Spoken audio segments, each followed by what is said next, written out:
attribute. Yeah, so my wife is just recording now.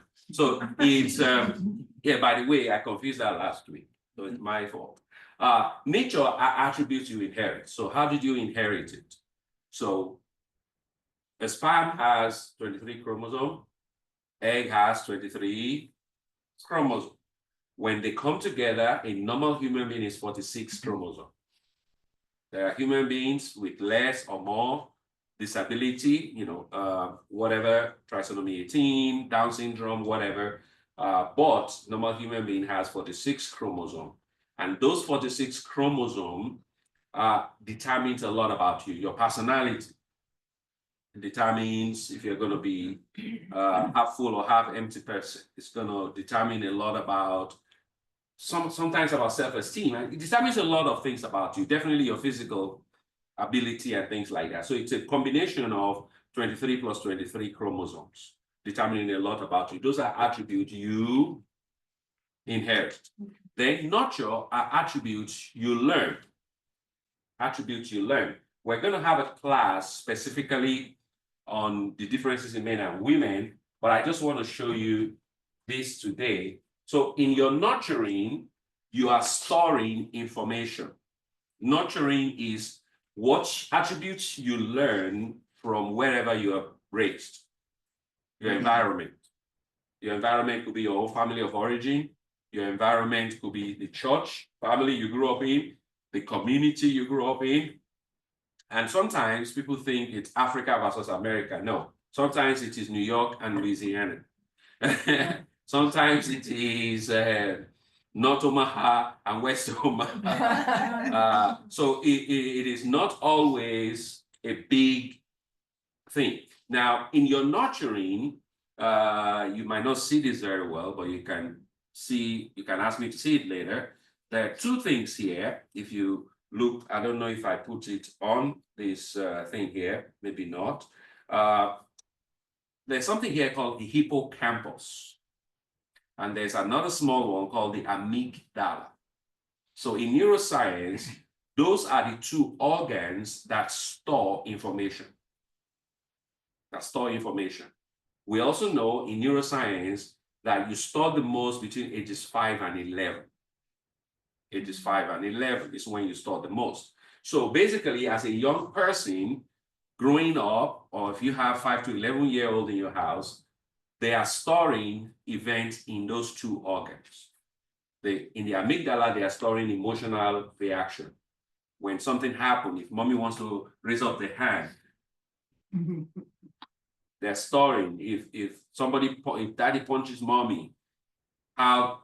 So basically, things that you don't even know that they are recording, they are recording, and they are putting it in their brain. Hippocampus is where you store intellectual information. 1 plus 1 is 2, 2 plus 2 is 4, events that are basically intellectual. So when you become an adult, you are now a product of nature and nurture. Pretty complicated. Each one has strength and each one has weakness. Each one drives you differently. If you come from a poor family, you might decide, I'm going to be rich. I'm not going to be. Most of the time, we take opposite of what we saw. Most of the time, that's what happened. My parents didn't love me. I'm going to love my children. And then you suffocate your children with love. My children beat me. I'm never going to beat my children. And then you let them become spoiled. Yeah. So basically, we tend to say, I did not become that, or that did not happen to me. Hey guys, so this is what I'm gonna do. Does everybody understand what I'm saying? So we are a product of those things, and both our nature and our nurture has strength and weaknesses, both of them. So I wrote something this week about how what you have as a strength can also be your weakness. People who are very intellectual, who are very analytical, they typically have a problem called analysis paralysis. They think through things a lot, but they never make any decision. or it takes them a long time to make decisions. Yeah.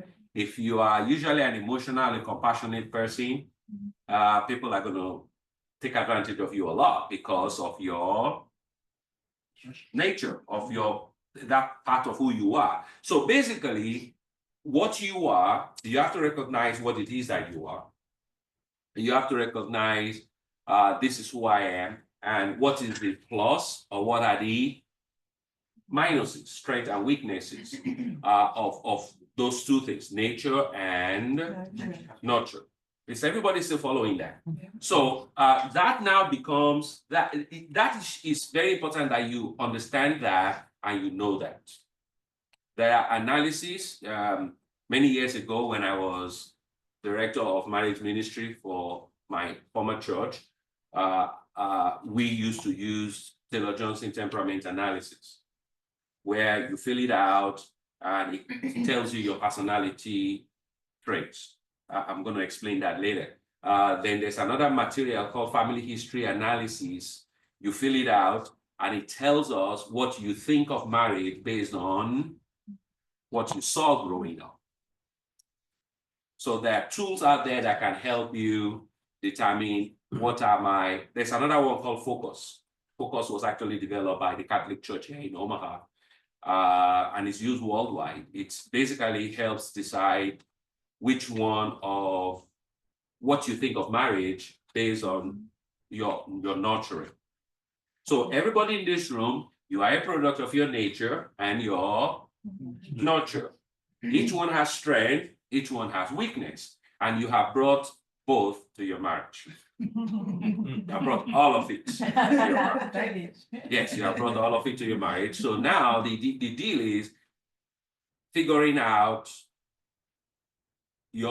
each other's personality, each other's strength, each other's weakness, both in nature and nurture, and not changing it, not to change it, but to say, how do we work this out? How do we work this out? You cannot change anybody. Right? I just want everybody to know that you cannot change anybody. That is the job of the Holy Spirit. What you can do is influence change. You can influence change with how you react, but you cannot change that person. If you try to change your spouse, my experience is that they dig in. They dig in and they want to show you, oh, really? Let's go. Let's go. And what I've discovered is that even when you change, even when one person wants to change, the other person, it's always difficult. Even if that person wants to change, it's difficult. Now, I will explain it from a biblical standpoint. So when Paul said in Romans 12, so the book of Romans is a book Paul wrote to the church in Rome because they were having a problem of, so those of us in the Bible study, we've gone through the book of Rome, they were having the problem of doctrine, especially the doctrine of what is it that makes you a Christian? Is it the work you do? Is it Jesus Christ and all of that? And we're having that problem. And Paul basically came and said, guys, no. Don't force anybody to do your own thing. You do you. But what you guys are fighting about, this is what it is. And then he now told them how to live a Christian life. And then in verse 12, in chapter 12, what we call chapter 12, he now said, therefore, because of the mercies of Christ, make yourselves a living sacrifice so that you can know God's will and so that you can be transformed by the renewing of your mind. So basically, we all can change once we have the right perspective of Christ. And we know in neuroscience today that people do change because neuroscience tells us how to change. It's called habits. So if you have stored something in your hippocampus and you stored all the things your grandma told you, half of it not true, but and you store it, you can actually change it, but it's a lot of process. It's a lot of work. That's why people don't want to do. It means you have to say, okay, I have these habits now, but now I have to develop a new habit so that when my wife yells at me, instead of me reacting and yelling back at her, I'm going to say, I love you, honey. And when you do that, that new habit, when you do it consistently for some time, that becomes your new pattern. It's really nurture. Does everybody get that? So, but it's not as easy as I just mentioned it. It's not as easy as I just mentioned it. It's a lot more work. Okay. I hope everybody is getting this, and I'm not lagging behind in any of that. So now, all of this now causes problem in various ways, but this is the foundation of what causes problem. Okay. Now, problem now comes based on your family of origin, based on the nature and nurture that I just explained. You now say, well, this is how we do it in my family. Well, this is how we do it in my family. Or somebody's trying to come in. Now it's my phone. No. Like I see somebody try. Okay. So somebody says, so the family of origin, you now have family of origin problem. Well, in my house, this is how we do it. Sorry, that's your house. In my house, this is how we do it.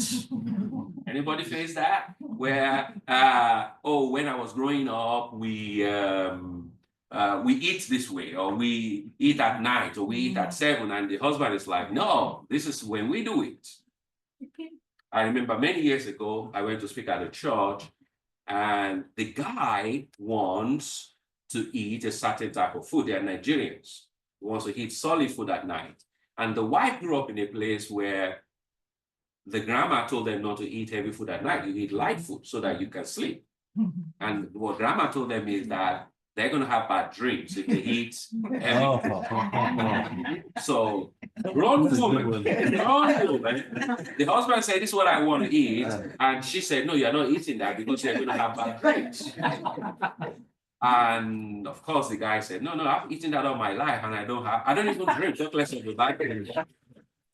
So that is the concept. So we have different concepts of when I married, Ola's family, they have their own family tradition, family tree things that was strange to me, obviously. And my family, we have our own family thing. So family of origin will cause conflict based on our nature and nurture. Previous marriage will cause it. So if you are in your second marriage and up, it will also cause problem. What I've noticed is that people who are in multiple marriages, issue of communication, issue of trust, issue of finance is always a big problem. Big problem, especially when they're kids. Well, you can't correct the kid. Well, I can correct the kids. And those things cause problem. Trust is a big one, though. Then finance. So people will tell you 60% of marriage problem is based on money. And we will do a class on money here. And I believe money causes problem, but I really believe the problem with money is management. In management. When I did this, and I hope we're going to do this when we come to money, in terms of practicing how to do an account, a lot of people don't have a budget. They just live. And when you don't have a budget, you're going to have a problem. You're going to have a problem. You have to know how to manage what you earn, and then you can accumulate and you can plan well. Sex causes a lot of problem. We're going to deal with that one later in details. Roles in marriage. There are different cultures that tell you this is the role of the man, this is the role of the woman. Culturally, that's a big problem. In America, we don't have that as much as we have it in other cultures. In other cultures, for instance, in African culture, the role of the man is to bring in the money. So when I was growing up, what makes a man is how much he can take care of his family. And because usually men are who works. Men go to work, men make money, men pay the bills, and I can tell you stories upon stories on that one. But so when an African comes to a Western country, he has problem because if he's not providing, he mentally loses his leadership or what he expects. Back in Africa or Asia, or whatever, people have house helps. I'm sure you Americans will like house help. You can have like 3, one for the children, one to cook, one to clean, and because labor is cheap, so people employ, but then you come to America, you can employ even yourself. Yeah. So you have to have things to, and that creates a lot of problems. So the roles, I have been blessed to go to a lot of countries. I have seen what roles countries ascribe to men, or what roles countries ascribe to women. In some countries, women don't talk at all. You don't talk. India is one of those cultures. India is actually really bad. In my estimate, in all the places I have been, and I've been to quite a few, Indian women, especially if you are low caste, not good. Worse than African women. Yeah. African women, we can still talk. If you have a strong-headed one, can talk, but no, in India, it don't matter how strong-headed you are, the culture tells you can't talk. So the role, in my opinion, is based primarily a lot on culture, but the Bible also has roles, and which is why we're having this. The role in the Bible is Ephesians 5. Submit to one another. Remember, verse 21, submit to one another. Husband is the head of the house. Headship is not superior. No human being is superior to another human being. That is a cultural thing. No human being superior. Angels are superior to human. Human are superior to animal. But among us human, we are equal. It doesn't matter if you are rich, poor, whatever. Before God, you are equal. Now, in that equality, he has assigned heads for different things. Head of the family, head of the church, head of government. But those heads are not always the smartest in any of those institutions. They're not always the smartest. They're just there because God allowed them to be the head. Now, in most marriages, are men always the smartest? You think we Why? You mean men are not the smartest? I did not know that. So again, I'm not bashing men, but what I'm trying to say is it doesn't matter whether he makes money, don't make money. It doesn't matter whether he has more IQ than the other person. He is the head. And the Bible tells us what the head does. And it tells us what women does. So the head, you still have to report to Christ. And a good head, good godly head, relates to ask the wife opinion. So when we talk about differences in men and women, we're going to talk about how God created us differently, how we look at life very, very differently, men and women. This is not even putting nature and nurture into consideration. This is just wiring, just our wiring by God. And we act differently.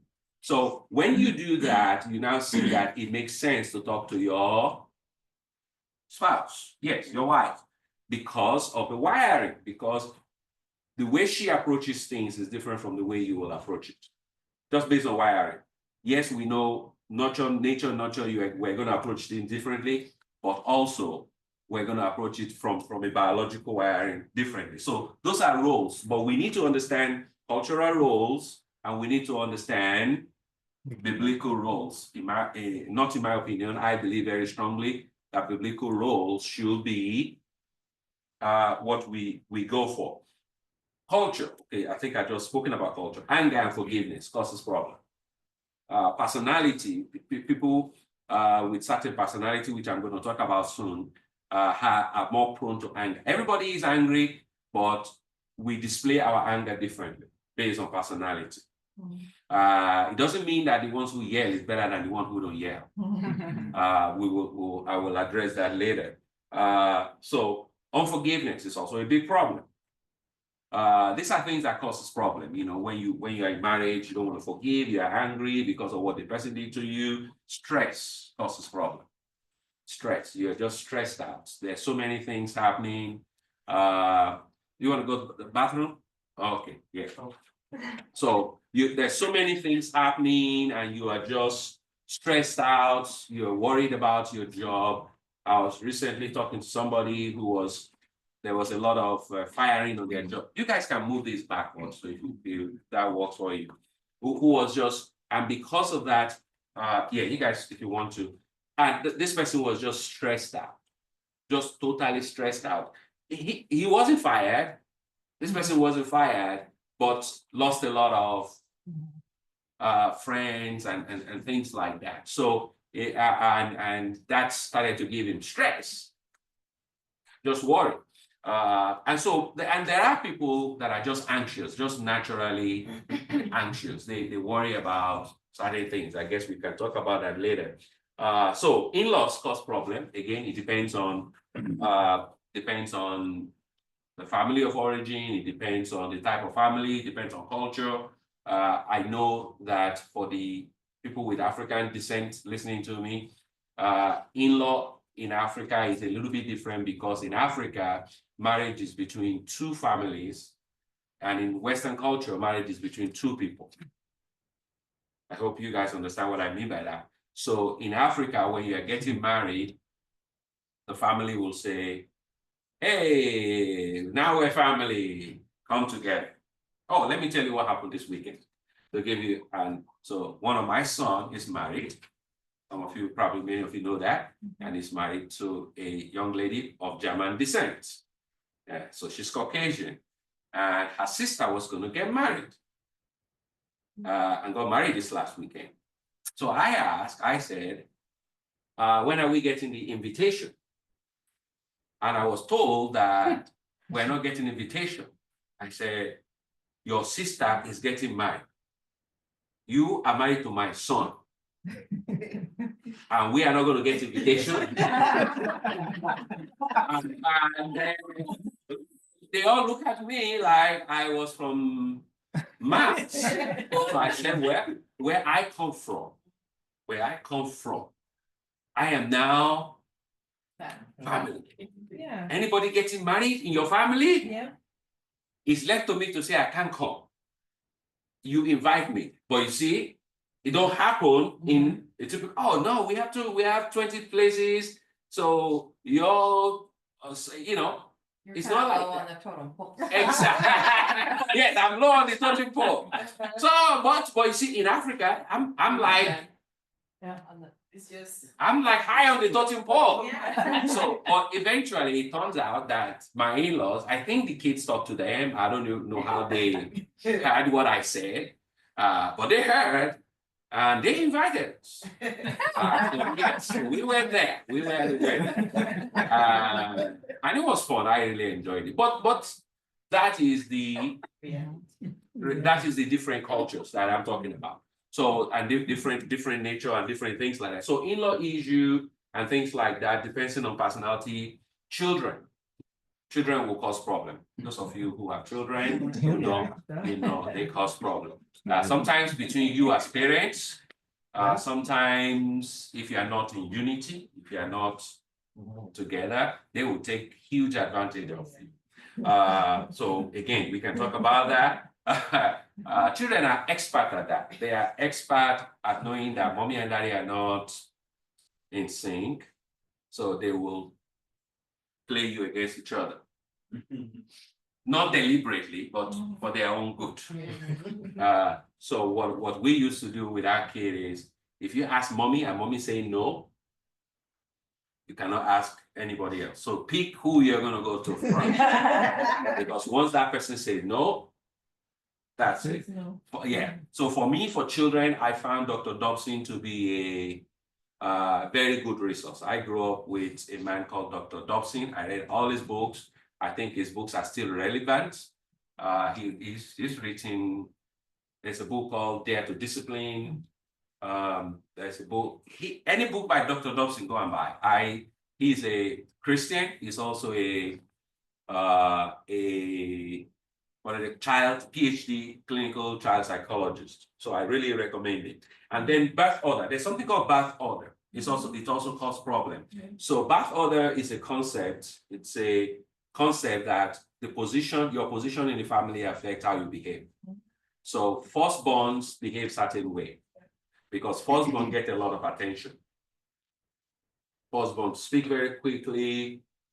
They are high achievers because parents put a lot of expectation, whatever on them. Lastborns, not so much.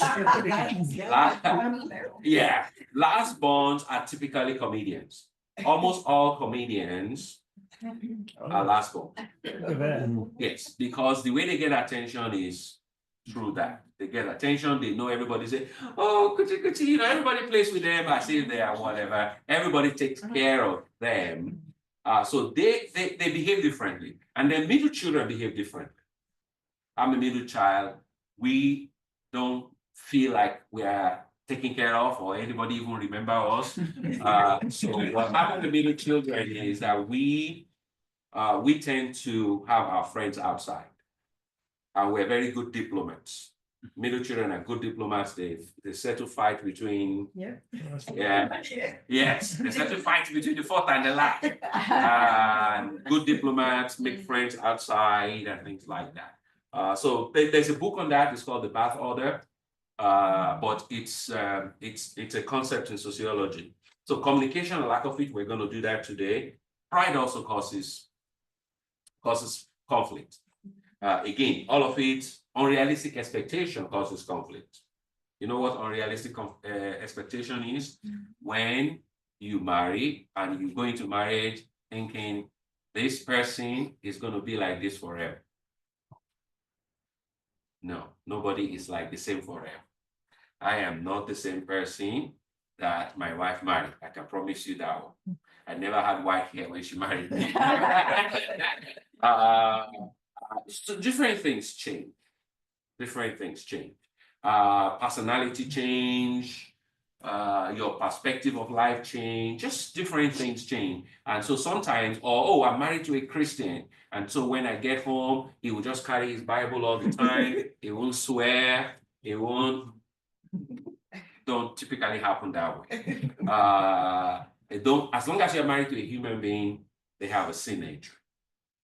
Even if they are mature, they're going to miss it once in a while. So you don't have to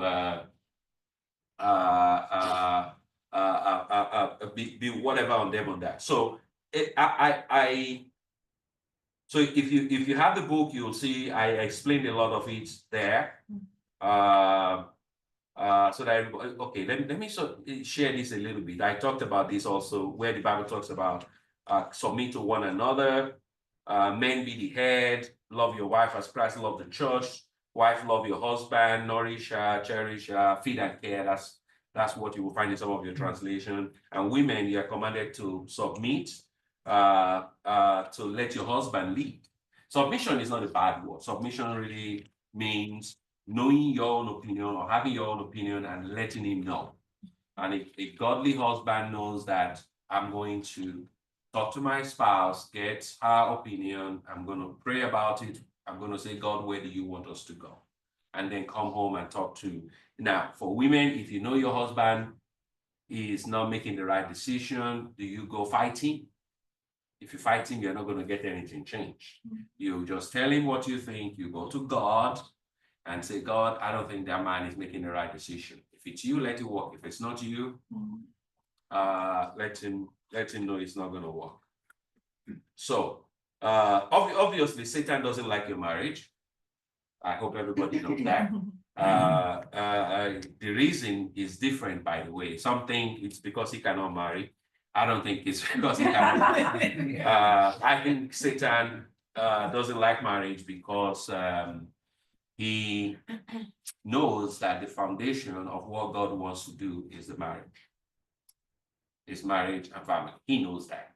That has been around since the beginning of time. Whenever you want to build But look at every society. The moment the family is destroyed, everything else goes.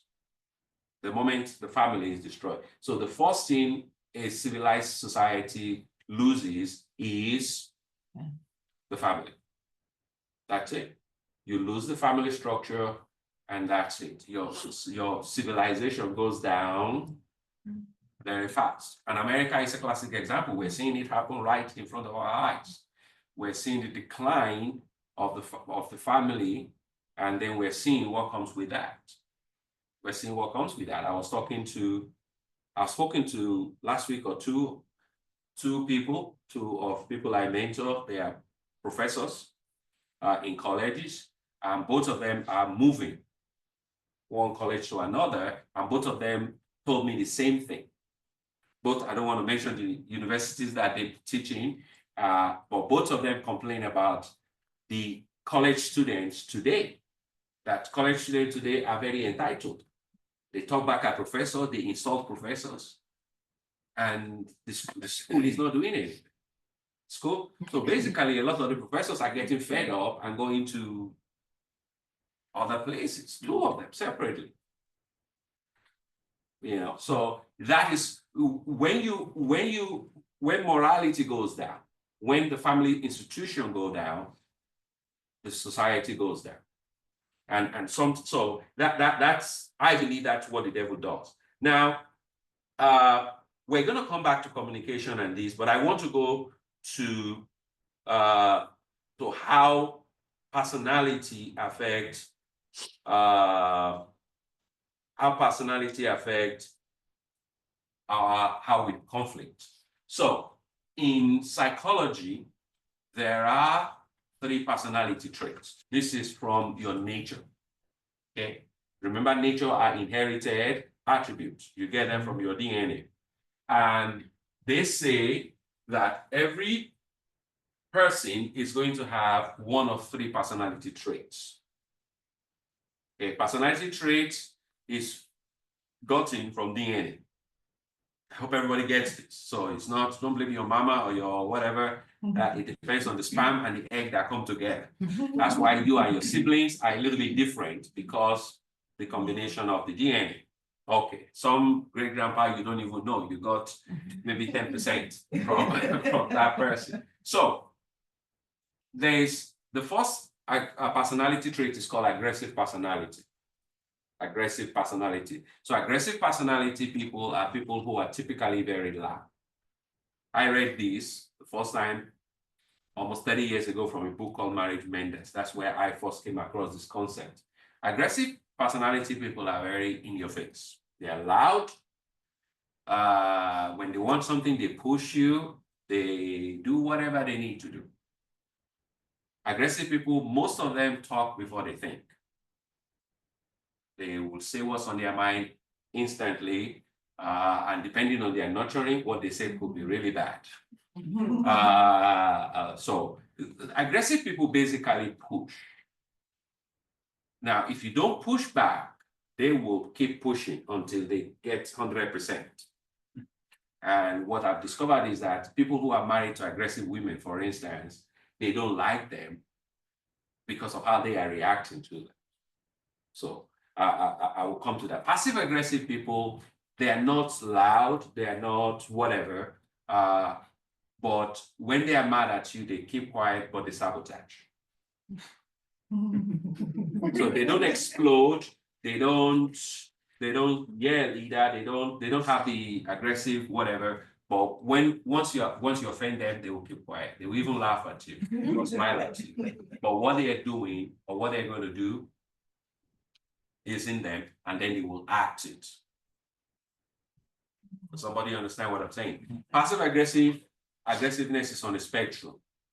So some people can be passive aggressive closer to aggressive. Some people can be passive aggressive closer to passive. So and so that's kind of what you get. I'm passive aggressive.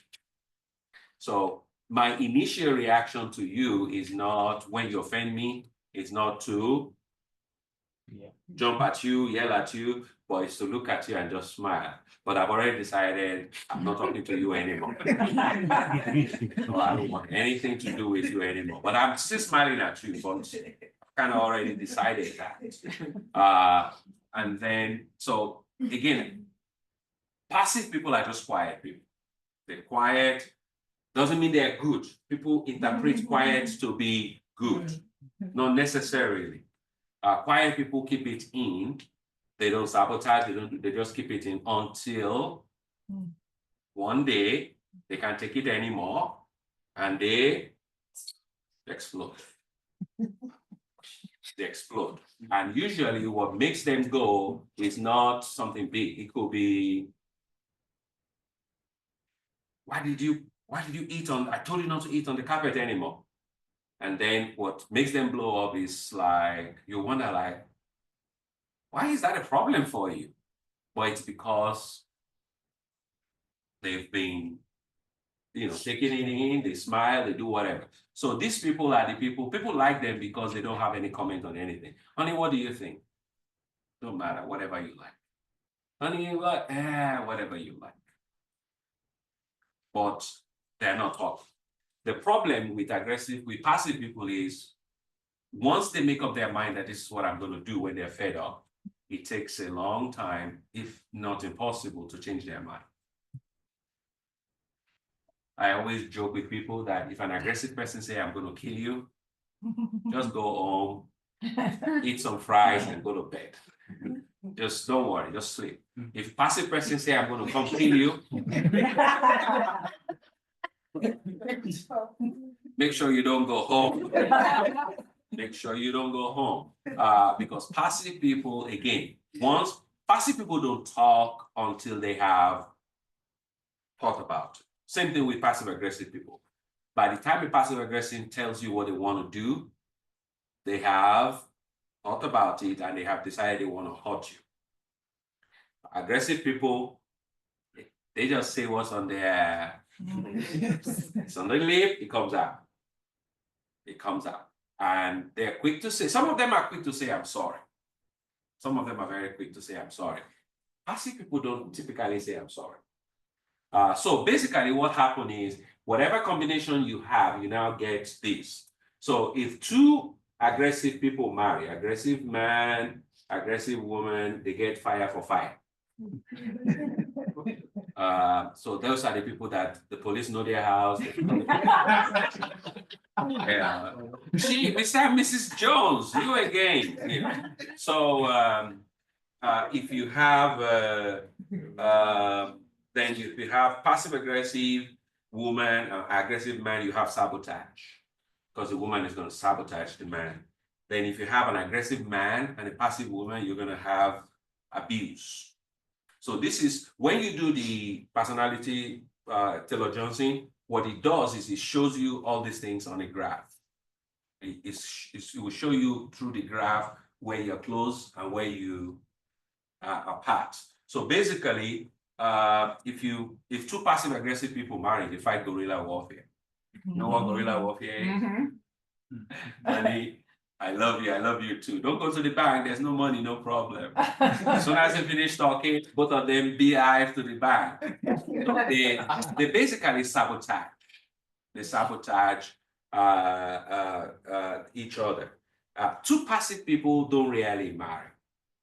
Two passive people don't really marry. I've seen it. I even have it in my immediate family, but it's very rare. Yeah, anybody want to say here what do you think your spouse is? You think? Lexi, what do you think he is? Yeah. Do you have that graph that tells like things they do? So basically, kind of know. So basically, I'm giving you a generalized one, but there's a book that says basically what they do is an aggressive person, you know them because when they're mad at you, they're loud. And when they want something done, they push you. They keep asking you. They keep pushing you. They keep generally how you know them is that they have their whatever on their sleeves. and they are They typically wear their emotions. on yeah, their they're sleeve. emotionally asleep, they're very loud, they're whatever. Passive aggressive people, they won't react, they won't react to you in that manner, but they will just keep quiet. Now, if you, a passive aggressive person, if you keep pushing him or her, then they will become aggressive. Then they will become aggressive. Passive aggressive passive, if you keep pushing them, they tend to go more passive. So the personality, if he's not yelling back at you and he's not reacting in anger, then he's not aggressive. Or he's But not you just could be talking. passive aggressive. Yes, so more than likely he's probably passive aggressive. That's it. Yes, that's knowing Jane, I think is passive aggressive. Knowing Jane, that doesn't mean it's a Well, bad what thing. am I? Same I think thing. she's the same. I think it's the same thing. Now, I don't know what spectrum you guys are, like maybe he's passive aggressive, or you passive aggressive, passive. Or you see what I'm saying? Yeah. Yeah. That's us. I'm passive aggressive, she's passive aggressive, passive. Oh, okay. Okay, yes. And I think we're passive aggressive, passive. Both of you. Mhm. Okay. So how do decision gets made? I'll Takes a long let me time. do it, and then if it don't work out, she'll say, I told you so. That one is not personality. It's quicker to make It's decisions. quicker in If it decision. was up to me, it would, It and never I get wouldn't done. make a It decision. Okay, so you are definitely passive aggressive, passive. Yeah. So I just listen, he He makes just decision gets it quicker. done, yeah. Yeah, oh, okay. Anybody else wants to? Yeah, what do you guys think? Well, I think he's passive aggressive. Passive aggressive, or just? I would say aggressive. Really? I don't know. What do you What think? about you? You push too much, then you get that. Then you get, oh, Yeah, so you're. Yeah. oh, okay. You must be passive. No, not really. Yeah, I would say maybe passive aggressive, more Passive, yes. okay. Or- Some people are passive aggressive, passive, but for a long time you might think that they are passive. Yes, you might think so, yeah. I have a sister, for a long time I thought she was passive, but I'm realizing that she's actually passive aggressive, passive. Oh, passive. Anyone else want to share? I Do would do you say, understand? Yeah, oh, I was gonna say, I would say Mike is. passive. You, do Yep. you wear the pants? Yes, Yeah. I'm definitely passive aggressive. No, I think you aggressively. No.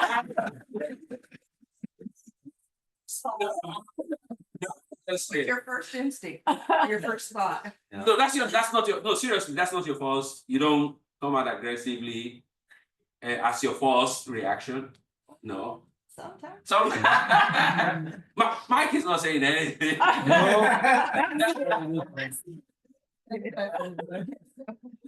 knows that. Yeah. I don't wanna go home.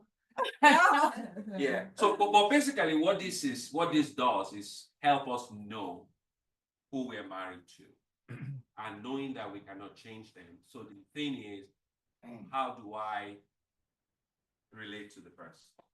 And the way you relate to the person, to the best of my knowledge, is you give them grace in the area of their weakness. So, for instance, I am married to an aggressive person in personality. I am passive aggressive. So in the beginning, there was a lot of clash, especially if you mix my nurturing, which is African, who are you talking to? And those type of thing. If you mix all of those together, so it was a very, big clash. Eventually now that doesn't bother me anymore because now I know who she is. And I know she's not being malicious with who she is. That doesn't mean I like it, but it just means it doesn't bother me anymore. Does that make sense to anybody? Yeah. Yeah. So that is what it is. So you're not going to change the spouse. You're going to ask, your spouse is going to ask God to say, help me out. Each of you are going to tell God, help me out in the area of my own weakness. But as far as dealing with you, my spouse, here is God, give me the grace to deal with this person's passive aggressiveness or passive, and then you help each other. When we marry, I will just clamp down, I will not talk. Passive aggressive. I will just clamp down 2 weeks, 3 weeks. Because again, that's also cultural, because culturally they teach you that one of the ways to teach your wife lesson is don't talk to her. Whoever did that, that was not a smart idea. But again, so cultural influence, personality, you see how these things cause problems. Any question on this so far? On this personality thing?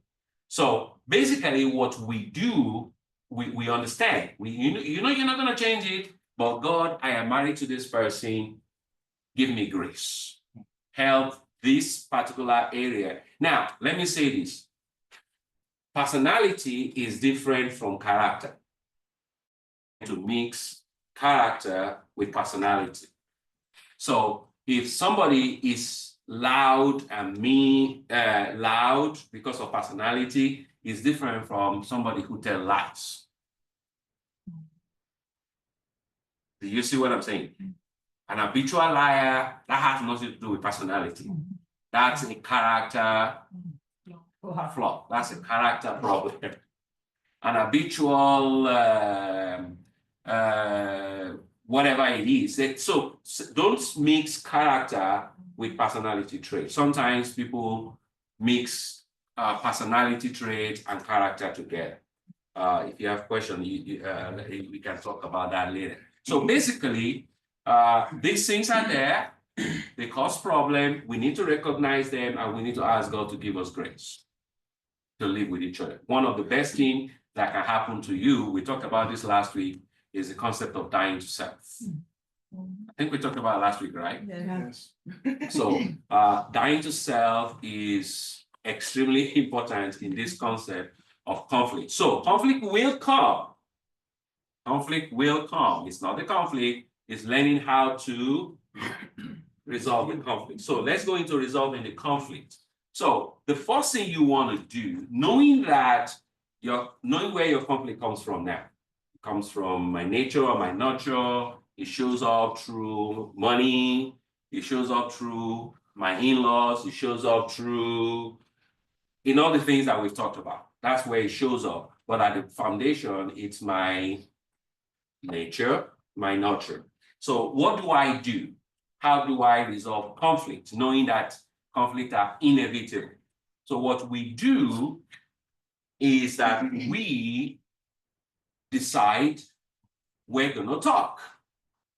We're going to have rules. So I'm going to recommend every couple here, every couple listening to me, to develop rules of conflict resolution for your marriage. Everybody should have a rule, develop rule. I'm going to share a couple of them with you.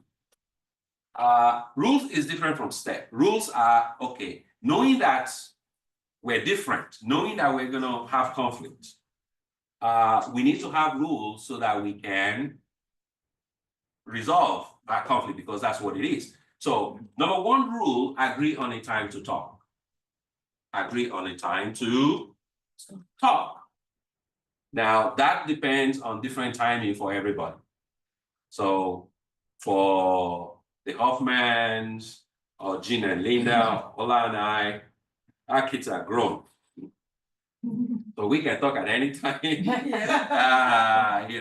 but for those of you who still have kids, your time to talk might be after everybody goes to sleep. Or if you have older one, hey, you watch your sister or watch your brother, mommy and daddy needs to talk. So set a time for yourself. Very important that you set a time. In fact, my preference is that every couple should have 30 minutes to an hour a day for debrief, just to talk. Don't advise, don't tell each other what to do, just how was your day? How was your day? And then you have monthly, longer time, just to get whatever is inside out. Because the enemy, again, remember, depending on your personality, you have the ability to take offensive. If you're passive aggressive, you have an amazing capacity to keep offense until it bothers you. If you're passive aggressive, you don't even talk about it for years. And guess what happens when you have offense in you and you're not talking about it? You know what happened? The devil takes advantage. Yeah. Big time. The devil starts to turn those offense turn the molehill into a mountain. That's what happened. So set a time, no distraction, put away the phone. We used to live without a cell phone. So put it down. Decide one of your rules, don't raise your voice or demean your spouse. This one is really more for the aggressive ones, who, when they are mad, they want to raise their voice. And people always say, no, that's my natural voice. No, not really. It's not your natural voice. You can control it if you want to. So decide on that. It's one of the rules. Again, you can add your own. Keep the fight clean. Keep the fight clean to me means don't involve your children. Please, when you are resolving conflict or there's a conflict amongst you, do not bring the children. You will traumatize them because your children will see you fight, and when they don't see you resolve it, it's gonna stay in their head. Meanwhile, you go in your room, you resolve it, and you have sex. But they don't know that. They still think mommy and daddy are fighting. When our 30-year-old son was in grade 2, I think, he used to go to a Christian school in downtown Omaha. It used to be called Central Christian. You guys remember that? And we went there. That was the school we went when we came. And there were 15 of them in the class. And he came on one day and said, if you and mommy divorce, who am I going to go with? And it's like, have we been fighting? We don't remember fighting.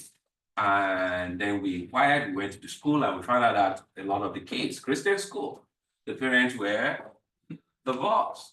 And the kids, they talk in class, oh, I have 2 rooms, one in my mommy's house, one in my daddy's house. And he picked that up. So kids pick these things up that you don't even realize that they pick up. So keep the fight clean. Keep the 2 of you. You are the one that have problem. As best as you can, keep it away from the kids. Don't never say never or always. There. So in communication, it's called defensive words. Defensive words. Defensive words are words that you say that the other person feels triggered to defend themselves. Oh, you never do that. Oh, what do you mean I never do that? The one I did in 1968. What was that one? Yeah, what was that? You know, you never buy flour. What do you mean I never buy flour? The one you got 5 years ago, was that weed or?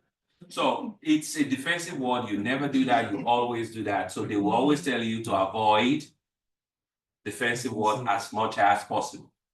Don't bring in your spouse's family member. Don't say, oh yeah, I know you're crazy just like your mama. Even if you know the mama's crazy, don't say that. So don't bring in external. Sometimes you don't know the dynamics of that. You don't know what that triggers. I've counseled a lot of people where the trauma of where they come from affect them. And when the spouse make reference to it, it triggers just beyond whatever the conflict is. Don't be historical is what this should be. The AI changed my typo and it went to print. But hysterical is okay too, but historical means don't keep record. Some of us are very good with diaries. Their diary. And we start to record, oh my God, he woke up on Thanksgiving Day, he never kissed me. He woke up on you know what I'm saying? So basically what we do is we start keeping record. Guess what the Bible says? Not just once, more than twice. Love does not keep record of wrong. Love covers a multitude of things. If God counts our own transgressions, Who could stand? who will stand?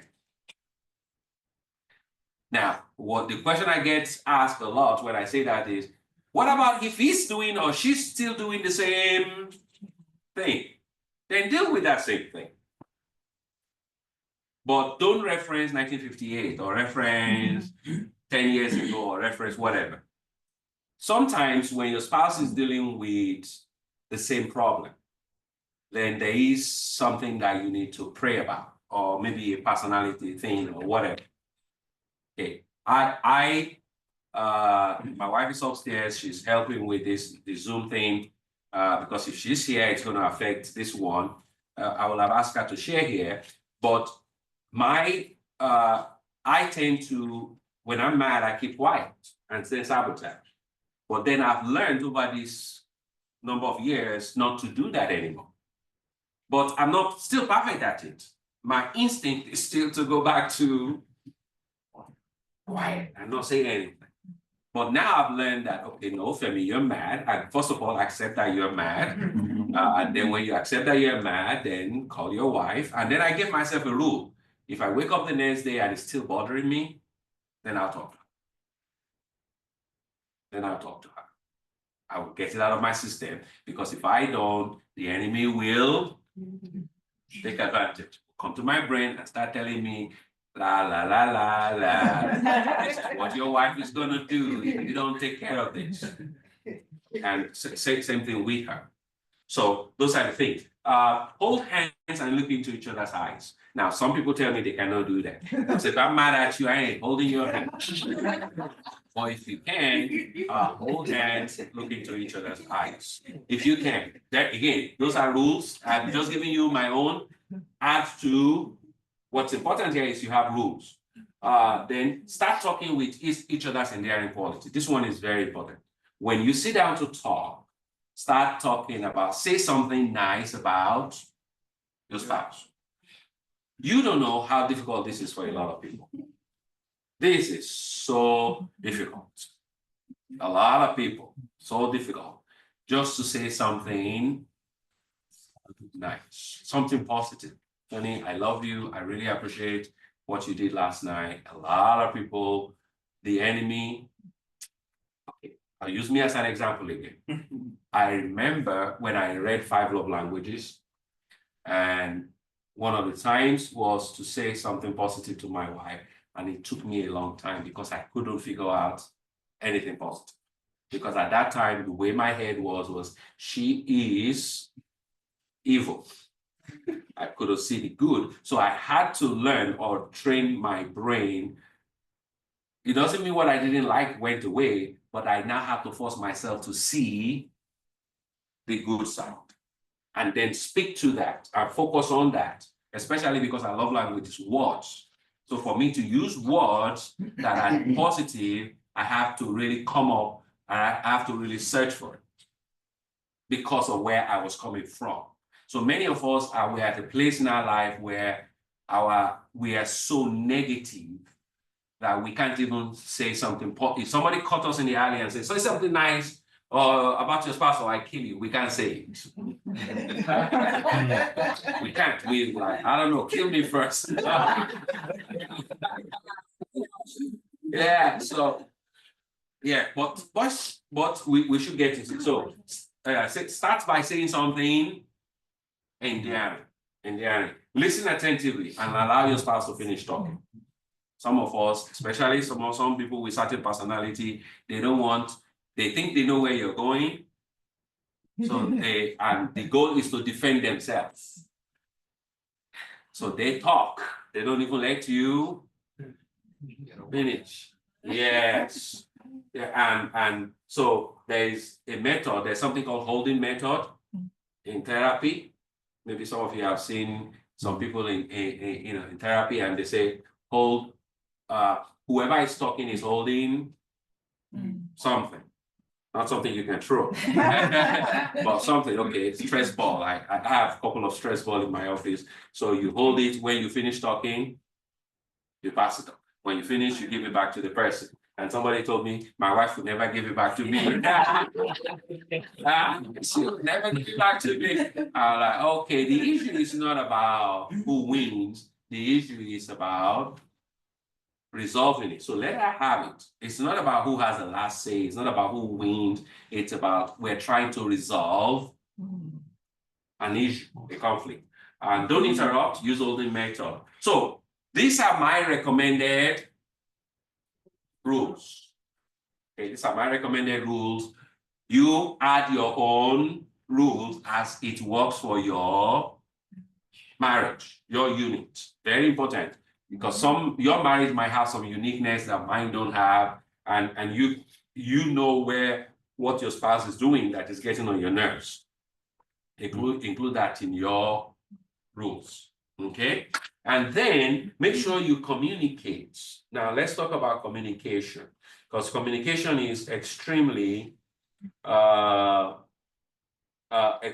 important. So first of all, communication has, if you don't communicate, let me show you what the book says, why couples don't communicate. Couples don't communicate because they think, we don't have time. We don't have time. And if you do that, the enemy is going to take advantage. They believe that, if I talk, my partner or my spouse will know my secret and they will use it against me. Or they think, if I talk, then he or she will think I'm agreeing with that. Or just whatever it is, fear of information. Or if I talk now, maybe I'm keeping a secret. And I don't want them to know my secret. Secrets will definitely kill communication. I guarantee you. Recognize that you know you're wrong.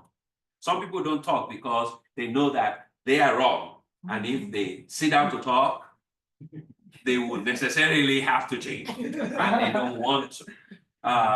Apprehension that if you talk, you will lose control. Okay. Some people really like the anger. They like to keep their anger. And they know that once they talk, they have to get rid of it. But they don't want to, because they want to be patronized. Fear of your partner's reaction or opinion or comment, how your spouse will react to you. I used to fear this because I know how my wife will respond to me because of her personality. And then because of that, I decide I'm not talking. And then God changed me. God helped me out. So lack of trust. If you don't trust your spouse, why am I talking? Because if what I tell her or tell him, somebody else will hear about it. Good reasons, but none of it is good enough not to talk. None of it is good enough not to talk. Because if your spouse hears second-hand information, it will affect you guys. If your spouse, if you guys perceive instead of talking through. In fact, Gary Chapman, the same guy that wrote 5 Love Languages, wrote another book called The Other Side of Love. And in that book, not one of his popular books, but a good book in my opinion, he wrote that 95% of marriage problem is based on perception. I don't know how he came to that statistics, but he said 95% of marriage problem is based on perception. So wife told husband, I'm going to help you iron your shirt. And then he didn't iron the shirt. Or she didn't iron the shirt. And the husband, instead of asking that, why didn't you iron the shirt since you promised me, assumes that it must be because I farted yesterday. Somehow just assumes something without. So basically, he is now functioning based on assumption.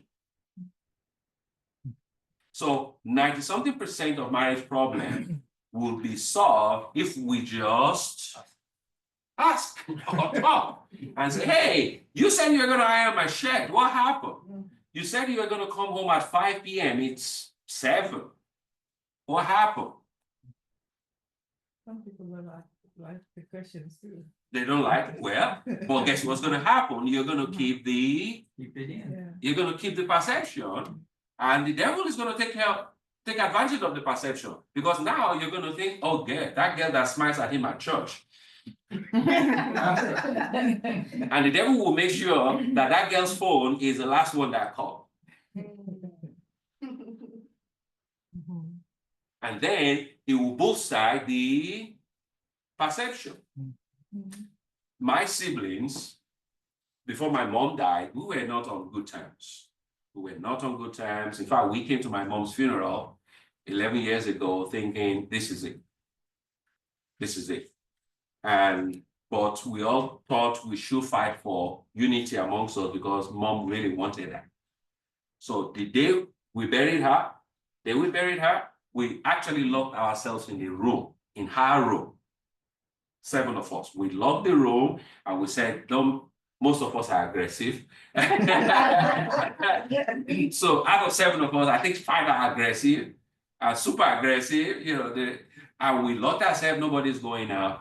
And we found out that a lot of what we thought we knew were based on perception.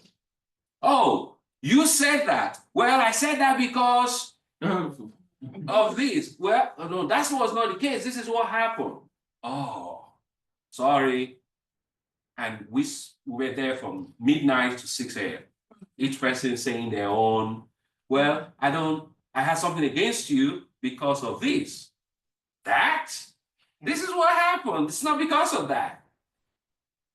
And 11 years later, we're still fighting for that unity. We have a lot more unity now because now we are bent on saying, no, each person has different personality and we're going to accommodate that, but we're going to keep talking so that we don't let the enemy take advantage of it. Does everybody understand that? So you need to communicate so that issue is discussed faster. Gain uncontaminated information. You don't get it from third party.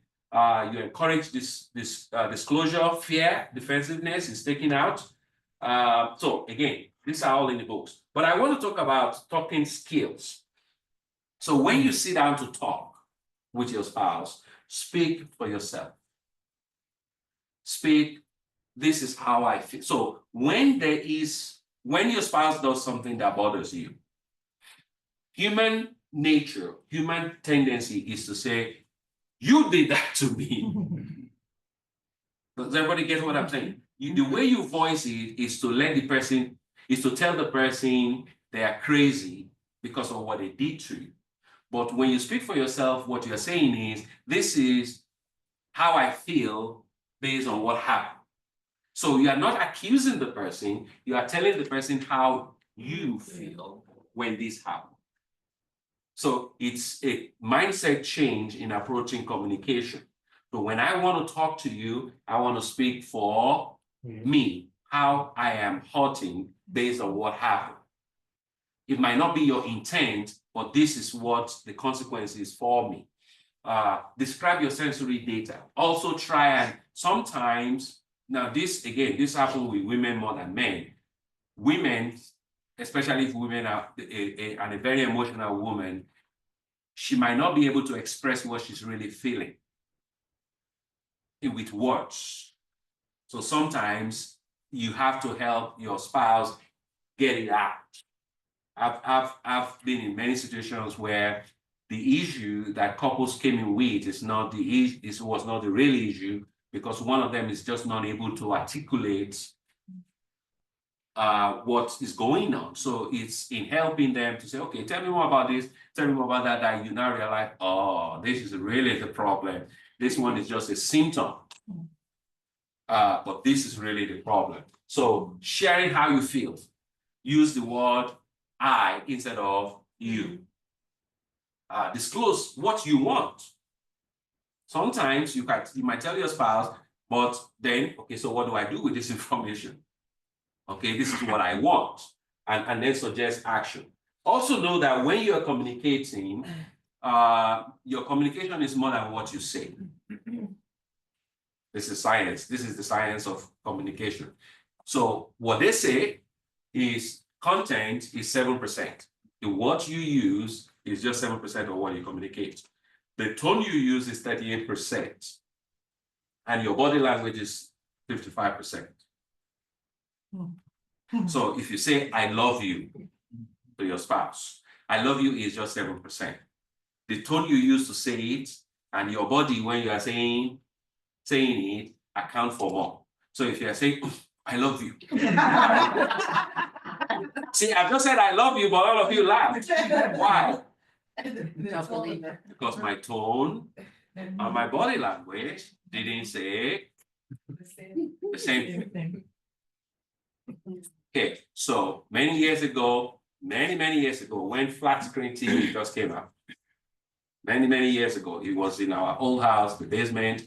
So I convinced my wife for us to buy a flat screen. In those days, they were plasma. Remember plasma? Yeah, the plasma, the big, they're still big, but they're still clear compared to the boxy one. So anyway, I convinced my wife we gotta have one. So we got it, put it up on the wall like this, and the first thing I watched was basketball. Kobe Bryant, I will not forget, it was Kobe, I think it was Kobe and Michael or Kobe and Akeem, one of those. Did Akeem play while Kobe was still playing? I don't remember, but it was, it was, I remember Kobe, and I remember it was another team that I followed. I was a Houston fan at that time because of Akeem. Anyway, cut long story short, Ola still had a clinic at that time, and she was doing a, I told her, come and sit with me. So she sat with me. I was watching basketball. I mean, the difference was clear from boxing TV. And so, and while it was going, I was like, I was doing all the things that comes with basketball. And then they went to commercial break, and I touched her and I said, I love you. And she said, leave me alone.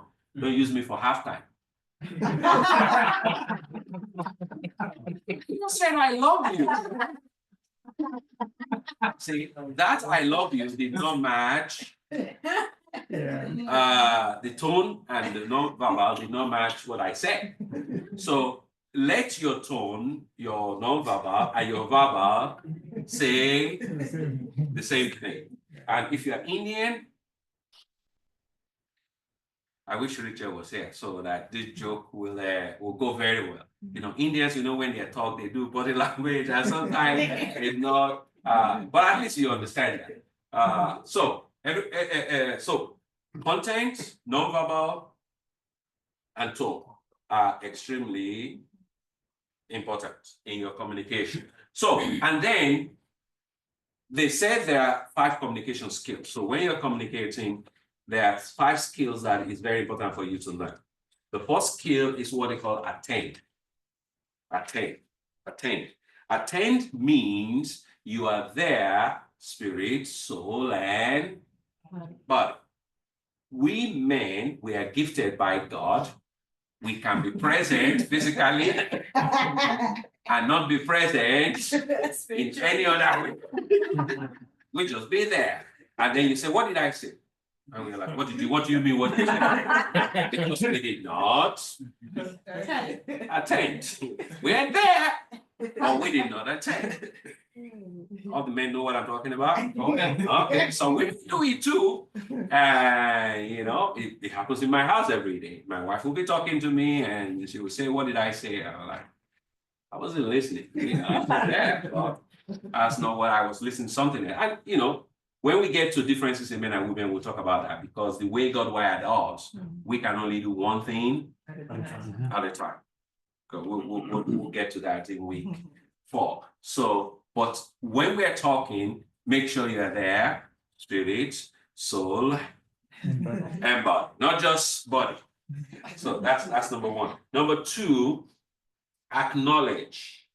Acknowledge means when your spouse is talking to you and you're listening, you're saying, okay, you know, just letting them know that you are listening. Okay, that makes sense. Or you know, nod. Yeah. or nod, yeah, whatever, just to let them know that, okay, I'm listening to what you're saying.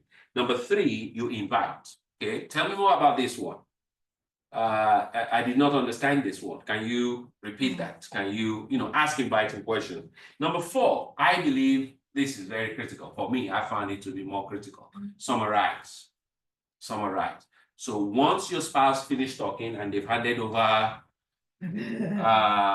the thing to you, you say, okay, honey, let me tell you what I have heard. Because we human beings, we hear what we want to hear, not what the other person is saying. That is typical of all of us around the world. It has nothing to do with culture, just human nature. human nature, if you go to church and the pastor is speaking and you ask three people, what did you hear? Each three will tell you different things based on their own sifter. So that's what happens in communication. We hear what we want to hear. So what is important is once your spouse finishes, you now say, okay, honey, let me tell you what I have heard. And then you repeat what you've heard. You repeat. And if that's not the case, you say, no, that's not what I said. This is what I'm saying. Until both of you are on the same page. And then, by the way, this is also a problem because in many marriages that I have been part of, one of the things that women complain about is vulnerability. So they want you to not vulnerability. They want you to, what is the word I'm looking for? Validate, not vulnerability, validate. And one of the areas of validation in summarizing is, okay, honey, I see exactly where you're going with this.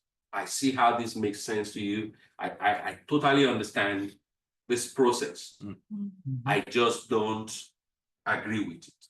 Instead of saying, man, where did you come up with that? You are just so dumb. Which is a lot of men's Yeah. a reaction. Just so because the spouse's thought process is not aligning with our own, we tend to say, by the way, that's not new to our generation. In Africa, in other places in the world, the reason they think women are not smart is because of the thought process of a woman. They don't understand the concept of spatial thinking versus analytical thinking. So they just think if you are not thinking analytically, then you're not smart. That's the problem. So summarize. And after you summarize, validate if possible as you summarize, and then ask. You now ask. Okay, honey, tell me more. Okay, now let's come to where we are. Now, this is where I tell couples that this is where what Paul said in Ephesians 5 comes in. Because when you sit down to talk and you follow some of this scientific process that we're talking about, which is, I find it to be good, one of the things you understand is that it's okay for you to hear each other, validate each other, but still disagree. Just talking does not mean you have to agree. It doesn't mean that. You can agree to disagree, and if a decision has to be made, it still ends up with a man. Hopefully, you are married to a godly man who will make that decision based on godly principle, not, or if the man has delegated it to the wife, then that's fine. But at least this is where the Bible says the final decision lies with the man. I know some people in Western countries disagree with me on that, but that's the Bible. If you have questions, then let's talk about that. So basically, we follow those things. I'll come back to this later. Let me go to, we've talked about rules, right? Yeah. Now let's talk about steps. By the way, if you don't resolve conflict, if there's conflict and you don't have this methodology to resolve it, let me tell you what's going to happen. You're going to be talking to your friends. You will talk to somebody, it's just not going to be your spouse. And sometimes you'll be talking to somebody that ain't going to help you. Actually, who's going to feed your whatever you want? Because as a human being, you want to talk to somebody who agree with you. Yeah. And they'll be telling you, oh yeah, if it's me, I would not take it from him, man. No, I would not take that from her. It's a lie. What is it? Many people, because they don't want to go home, because home is not fine, guess what they do? They take extra time. Boss, is there extra shifts? I'll take. They want to go back to their house. Some people, they focus on the children. because they are fighting, because they are not communicating. Hey, Johnny, come here, Junior. Let's go play baseball outside. Family. They focus on the family. Your spiritual life become unhealthy. There's no way, because Jesus said, if you're going to come bring me gift, guess what? Put your gift down, go make amends before you come to me. So you're then opposite sex friend.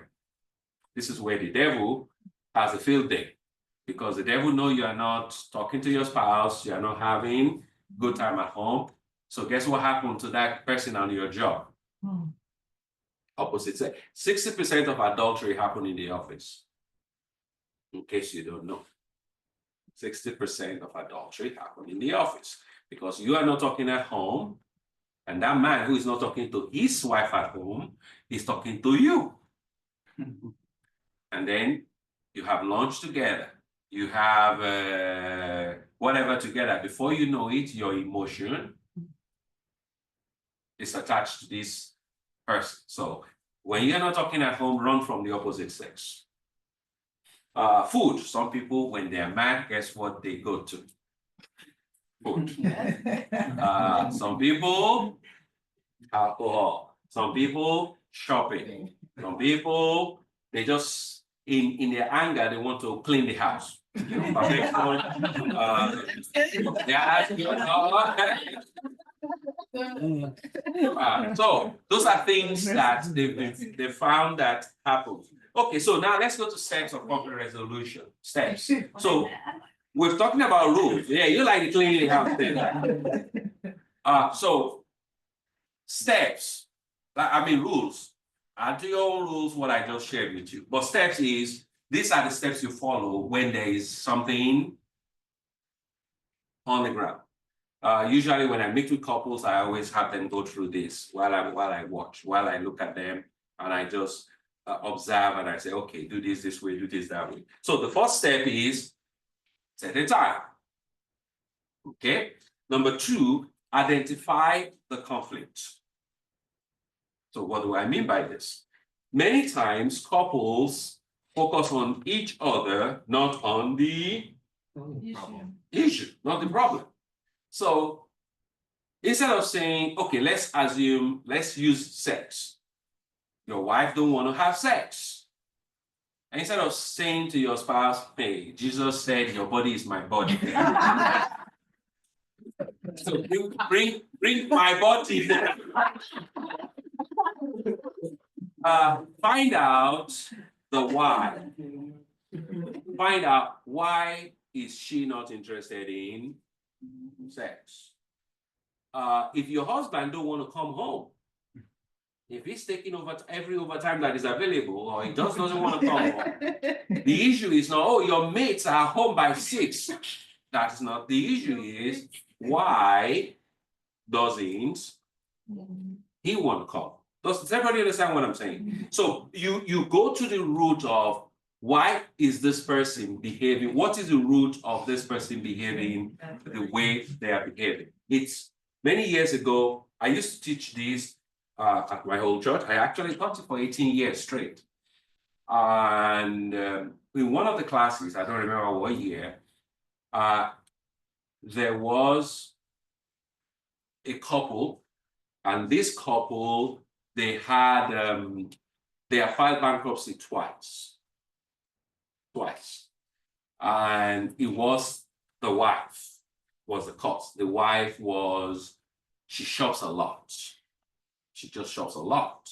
And she buys things buy a lot of things. And in class, I just joked. It was a joke. And I said, oh, maybe she has, there's a diagnosis. Maybe my wife will help me remember. There's a diagnosis that people bipolar. Bipolar, who has Manic. Just shopping. So Manic. So I said, go and check it out. And turns out that's what the woman had. But meanwhile, everybody has been fighting her for spending. Meanwhile, the problem was there was something underneath the symptom that they saw. So many times getting under, digging deeper beyond the person. So basically, do your best to separate your spouse from the problem by talking to your spouse. What is, honey, tell me, what is going on? What is going on? Why don't you want to have sex? Let's forget the act of sex now. Why? Is it because you're tired? Is it because you need help? And they will tell, oh, honey, I don't want to come home, because when I come home from the door is when you start to tell me all the problem that happened during the day, and I don't want to hear. I just want to bath and shower. Maybe we can talk later, but I'm not happy when I come home. Okay, why are you not happy? Let's talk about that. So then you address the problem. So separate the person from the problem. Okay, you can ask me a question later. Then identify each other's role. What is going on? Why are we not having intimacy? Why are we fighting? What causes it? What is my role in creating this problem? Now that we've identified the problem, how did I contribute to it? What did I do? Usually it's not one person, because both parties behave in their own way. So so you do that. And then identify your role, and then, okay, our thing is solution. What is the solution? How do we get out of this? Do we go see a counselor? Do we go for a marriage class? Do we buy a book? Do we go see whatever the solution is? Let's agree on this is the solution that we need to follow, and then we follow that position until there's a solution. Now I would recommend that every marriage have somebody that both of you talk to. Somebody that you trust, somebody that's maybe your pastor, maybe elderly couple who believe biblical things. And then you continue to meet regularly to talk, to have conversation. Okay. What's the time now? Oh, wow. Let me go through this, and then we'll take questions. I think Gary Oliver is who wrote this, who said 10 things, 12 principles of healthy conflict. Conflict is a natural phenomenon. It's inevitable. I think we said that. Only cadavers don't fight. Yeah, so we know that. Conflict involves personal need and relationship needs. So sometimes it's personal needs, which you still need to talk about it. Sometimes it's relational that affect the marriage itself. Most conflicts are not dealt with openly because most people are not taught effective way of resolving the conflict, which is what we have done today. If an effective way to do it. Don't take anything personal. We're looking for solution. Your spouse is not the problem. The problem is the problem. So go to the problem. Conflict provides opportunity for growth. By the way, once you perfect conflict resolution, you will have a good marriage, because conflict will never end. I don't care how long you've been married. I think the Hoffmans are like, how many years now? 40. 40? Okay. 42. 42? Okay. But he always forgets our anniversary. He's allowed to forget after 42. She thinks I'll forget it. Yeah. Oh, I said always. Yeah.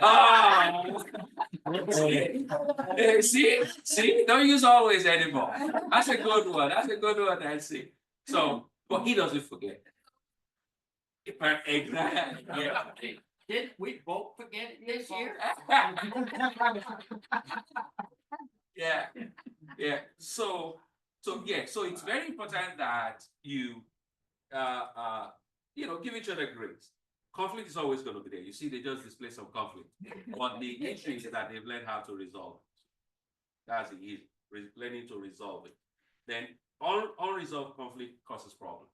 By the way, learning how to have conflict helps both of you grow. It helps both of you grow. You understand the value of conflict. The more we try to deny the high, the more the enemy takes care. It's normal, natural to be defensive, but we learn not to do that. Conflict is not about fighting each other. I think we said that. If we want to resolve or serve constructive role in our life, conflict resolution must be priority. Yeah, I think we said that. Conflict resolution involves commitment to serve one another. Okay, this is not a fight. We have a common enemy. We have to be on the same team to fight this enemy in spite of our nature and nurture differences. And constructive conflict involve commitment to each other. Okay, so let's do question and answer both online and in the room. A lot of talk today. I told you conflict will be a lot more. I didn't realize I've gone more as much as I've gone. Did everybody understand it? Kind of clear enough?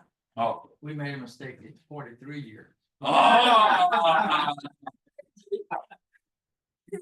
So I have two questions. Yes, ma'am. One question for two parts. So you said earlier on that it's important to spend time every day Yes, and to just communicate about things. yes, So I would assume you follow all of this during that communication time. yes. So is this like a special instance, like something happened? Yes, so this is like, so what typically happens is that most couples, because of how busy the day is, don't have communication time. Mhm. Their communication is basically, yes, no, pick this up, don't pick that up, get the kids. So there's no let out of what is really in there. The natural preventatively is to do that, to have an hour, hold each other, lie in bed and say, man, that was Sunday. You know, this was my day. This colleague of mine got on my nerves, you know, and I prayed for him instead of even French or, you know, whatever. Just that is the time to, so that you don't go to bed with evidence. When a couple gets to the point where they preemptively have such communication, it reduces this bigger resolution style. So this bigger resolution style is left for something like, gee, your father is coming. You know, we know what happened when your father comes. So we need to sit down and talk about that. Or, hey, this is gonna happen, or this kid is going to college. How do we? So basically, this is left for bigger things. But if you perfect the daily, weekly, monthly ones, you honestly wouldn't have to wait for the bigger one. The preventative one or preemptive one is way better than when you have to now sit down. Yeah. But creating the time to do that is a habit you have to really develop. And you have to really understand each other, because if you're married to somebody that you are like, man, if I talk to this person, I'm gonna feel talked down at. I'm gonna feel he's not listening to me. I'm gonna feel she's not, you know, the atmosphere then is gonna keep you away. So that's why, by God's grace, get over those harms, those reasons to keep doing it. Did I answer the first part? So what's the second part? So what if, what if, for example, the person you're communicating with is not, doesn't say a lot? And the person is raising their hand. I put that in. Yeah, it's no hypothetical truth. So there are, again, you understand the person's personality. And you say, okay, I need you to say something here. I need you to. So before we go ahead and do this, yes. Are you okay with it? Are you okay with it? So one of the things that is common if you're married to a passive person is passive people procrastinate a lot. That's just like a second nature to passive people. Everybody know what procrastination is?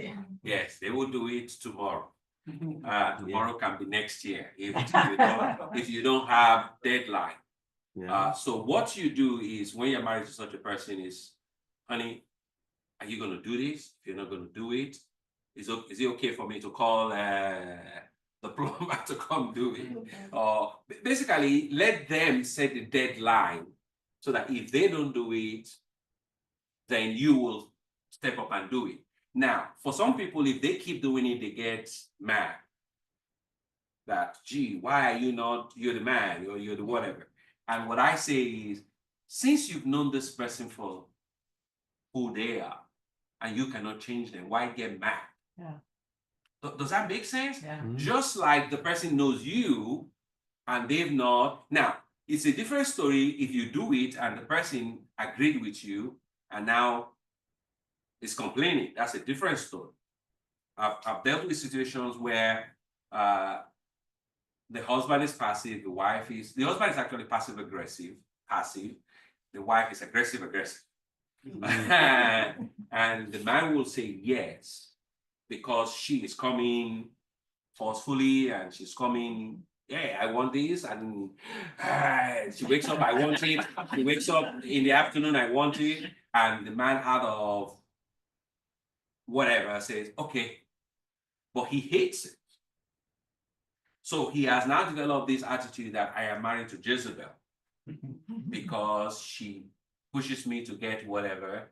And when I dealt with that situation, I told the person, no, you're not married to Jezebel. You're just married to an aggressive woman who pushes, and guess who keeps saying yes when you don't like it.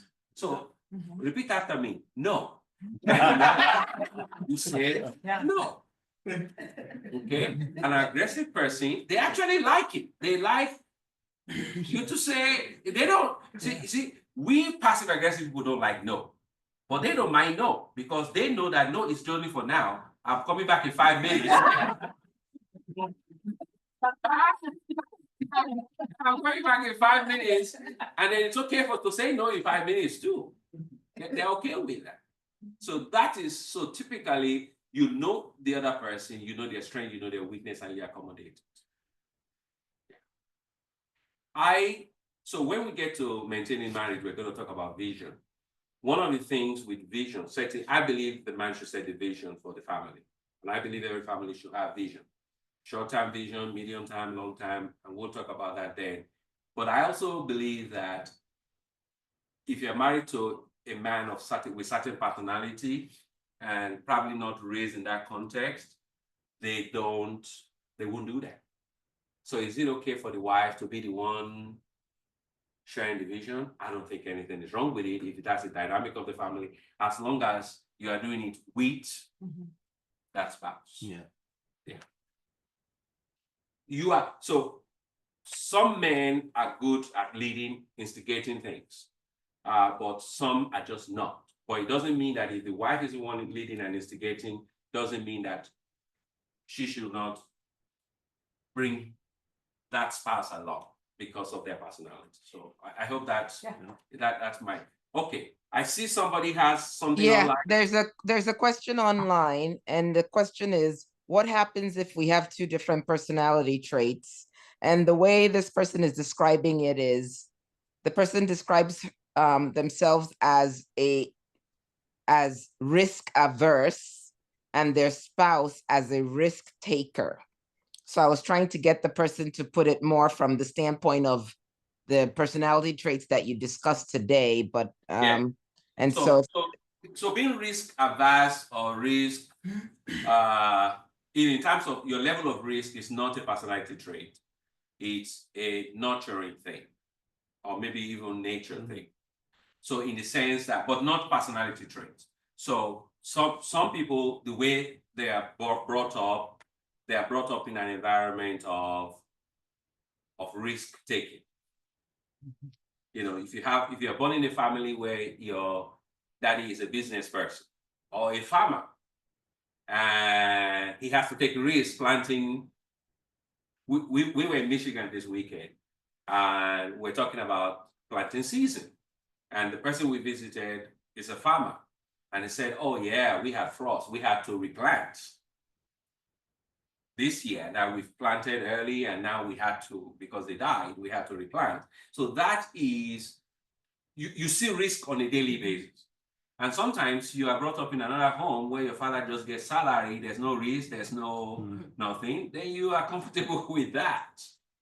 So sometimes you are brought up in a home where risk is no big deal. Now, what I will say is that I know somebody who takes a lot of risk. This person that's coming to my mind is because of business. This person has done a lot of business, and this person take risk that I would never take. But I think there's a risk, in my opinion, if you're going to take a risk that your spouse is not comfortable with, talk it through. Talk it through in terms of, okay, everything that you're going to do that is going to be big is going to take some risk. But what is the level of risk? What is it going to put us in? If you're taking a risk that you're mortgaging the house that your family lives in, I will be afraid of that risk, because God forbid that thing goes away. Where's your family going to live?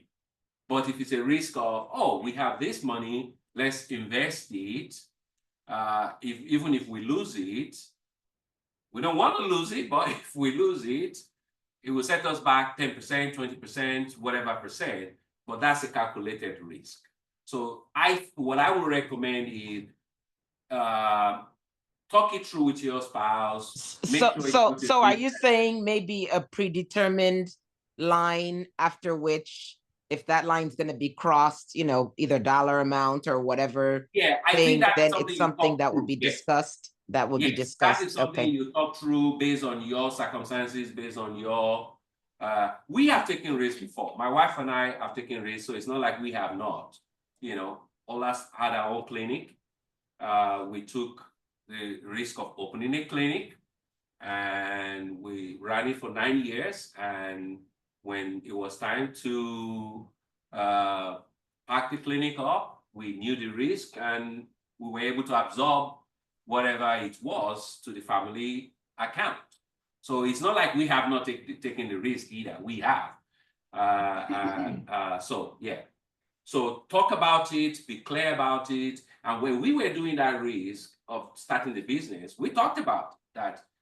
If it's one of three things, it works, we make a lot of money. It doesn't work.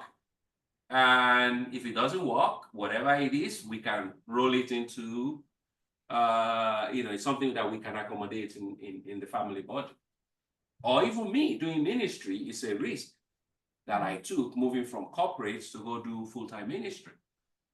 So some risks are calculatable, you can work with it, but sometimes some risks can become, especially when your spouse is not comfortable with it. So there should be conversation.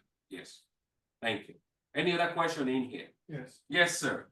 Can you talk more about the character? Oh, character. Because I wonder if these rules of resolving conflicts can be applied to character too. Yeah, so character is your values. So all of us in this room, we have different value systems. Biblical value, biblical morality. My value is based on biblical value. Thou shalt not steal. Thou shalt not kill. Thou shalt not. I cannot do politics. I have been taught about it. I have been asked to think about it many years ago, but I can't do politics because my value will not let me do politics, because you have to compromise. And what am I going to compromise on?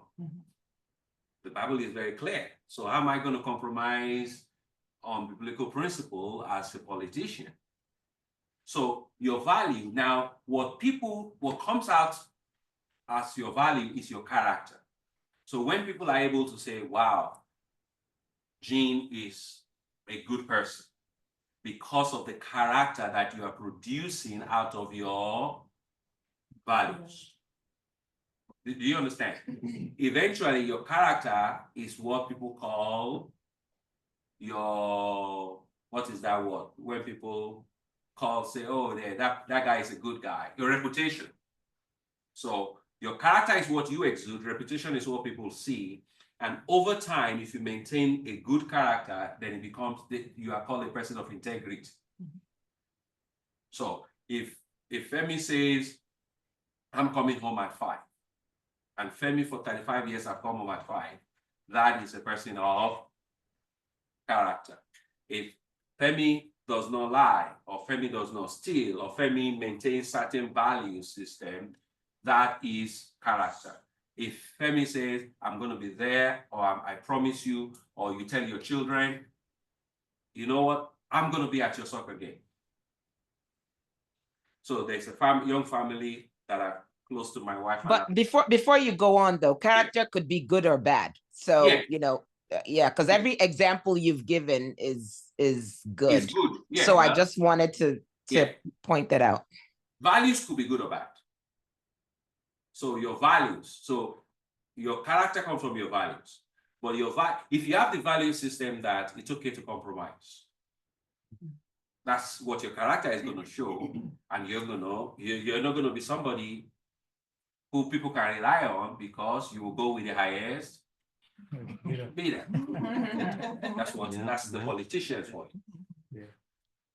Yeah, I don't want to mention them, but I know a few of them very well that I would say this person knows the law, but the person compromises and I cannot. But that's okay because that's where they are. Me, I cannot do that. So values determine your character. Character are really moral issues. And then your character over time becomes, oh, that's the person of integrity. And reputation is what people say about you. That's why they say, don't worry about your reputation, worry about your character. I don't know if you've had people say that. Don't worry about what a lot of people don't know Femi. They know Femi by name, but they don't know Femi. But they have their idea of who Femi is based on how they know Femi. But they don't really know Femi. But they have a reputation of who Femi is. Now, people who know Femi, who have seen Femi from different angles now say, oh yeah, this is Femi.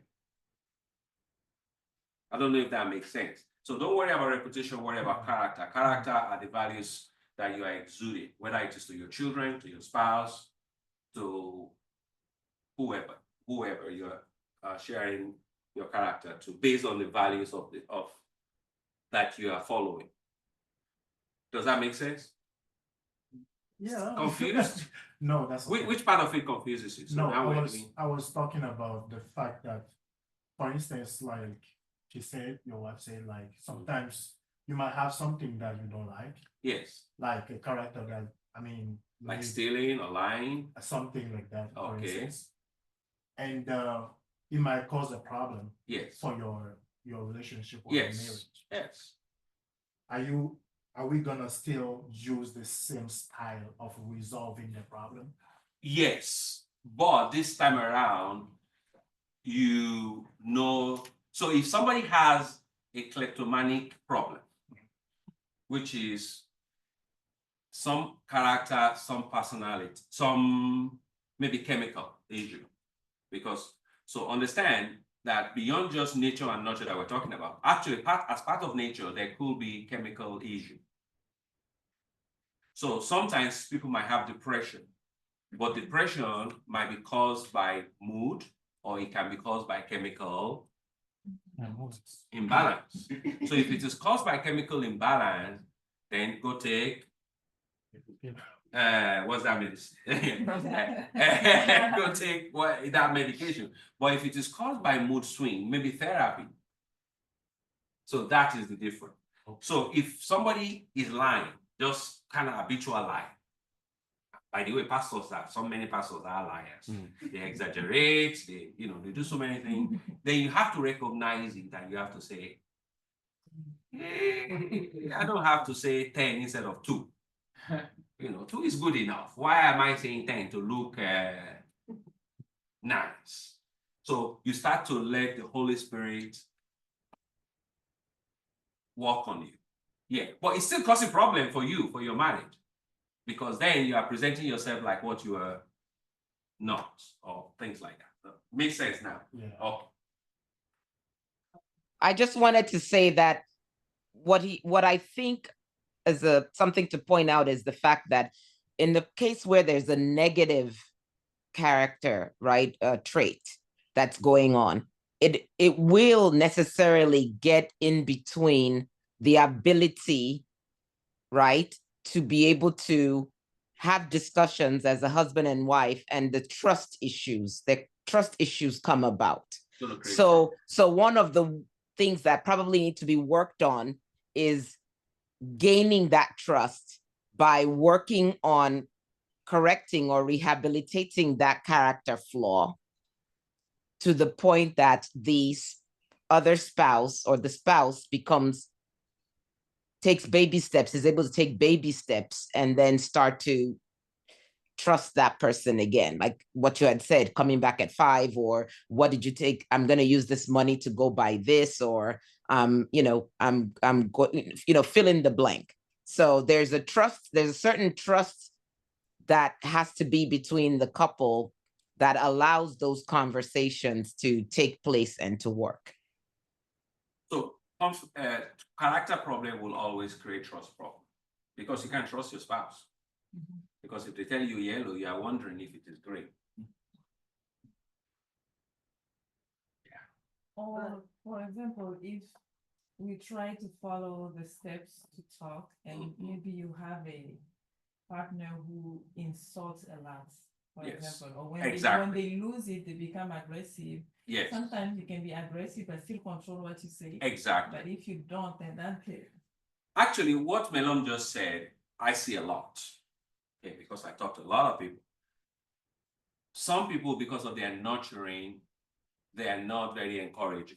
In fact, when they're talking to their spouse, they are very, very condescending. They say negative things. They say negative stuff.